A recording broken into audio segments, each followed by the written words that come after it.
ক্ষমা আর জান্নাত পাওয়ার জন্য মানুষ কিভাবে প্রতিযোগিতা করে একটু খেয়াল করে দেখুন। ডানে আছে ক্ষমা আর জান্নাত, ডানে কি আছে? আর বায়া আছে আল্লাহর রাগ, ক্রোধ আর জাহান্নাম। সো সিদ্ধান্ত আপনাকে নিতে হবে, আপনি কোন দিকে যাবেন? মনে থাকবে কোন দিকে। এজন্য রাব্বুল আলামিন বলেন, ওয়াসারিউ ইলা মাগফিরাতিম মির রাব্বিকুম ওয়া জান্নাতিন আরদুহাস সামাওয়াতু ওয়াল আরদু উইদ্দাত লিল মুত্তাকিন। সুবহানাল্লাহ পড়ে।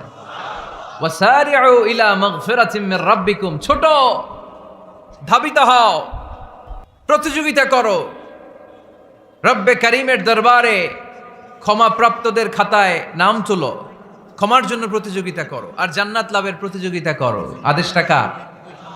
আমরাও ছুটি, আমরাও প্রতিযোগিতা করি, দুনিয়া কামানোর প্রতিযোগিতা, ঠিক কিনা?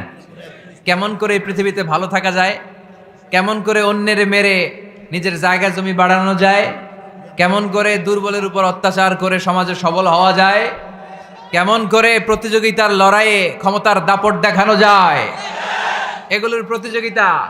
কেমন করে পেঁয়াজের দাম বাড়িয়ে দিয়ে খেটে খাওয়া মেহনতি মানুষের কষ্ট বাড়ানো যায়, কেমন করে দেশের সাধারণ জনগণের মধ্যে গুজব ছড়িয়ে দেয়া যায়, এগুলোর প্রতিযোগিতা, যাতে মানুষের কষ্ট হয়, যাতে আল্লাহ লানত তার উপর আসে। কিন্তু মুমিনরা কখনো এ ধরনের প্রতিযোগিতায় নামতে পারে না। মুমিনরা যাবে ডানে না বায়ে?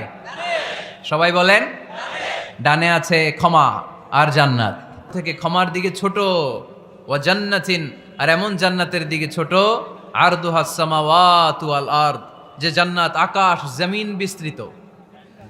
আল্লাহর ক্ষমার দিকে ছোট, আল্লাহর জান্নাতের দিকে ছোট। যেই জান্নাত ছোট নয়, যেই জান্নাতটা সংকীর্ণ নয়, যেই জান্নাত হলো আকাশ জমিন বিস্তৃত। সুবহানাল্লাহ। উইদ্দাত লিল মুত্তাকিন, এই জান্নাতকে আল্লাহ তাআলা মুত্তাকিদের জন্য তৈরি করেছে। কাদের জন্য? আপনাদের জন্য তৈরি করেছে। আলহামদুলিল্লাহ পড়েন। মুত্তাকি কারা? যারা আল্লাহরে ভয় পায়। মুত্তাকি কারা? যারা আল্লাহকে না দেখে ভয় পায়, তাদেরকে কি বলে? মুত্তাকি। আল্লাহরে দেখছেন কখনো? লা তুদরিকুহুল আবসার, পৃথিবীর চামড়ার চক্ষু দিয়ে আমার রব আল্লাহ তাআলাকে দেখা যায় না, কিন্তু ওহুয়া ইউদরিকুল আবসার, তিনি সবাইরে দেখতে পায়। সুবহানাল্লাহ পড়েন। তিনি আমাদের দৃষ্টির অন্তরালে, কিন্তু আমরা তার দৃষ্টির অন্তরালে কশ্চিনকালেও কখনো এক মুহূর্তের জন্য যেতে পারি না। মুত্তাকিনদের জন্য তিনি এই জান্নাতকে তৈরি করেছেন।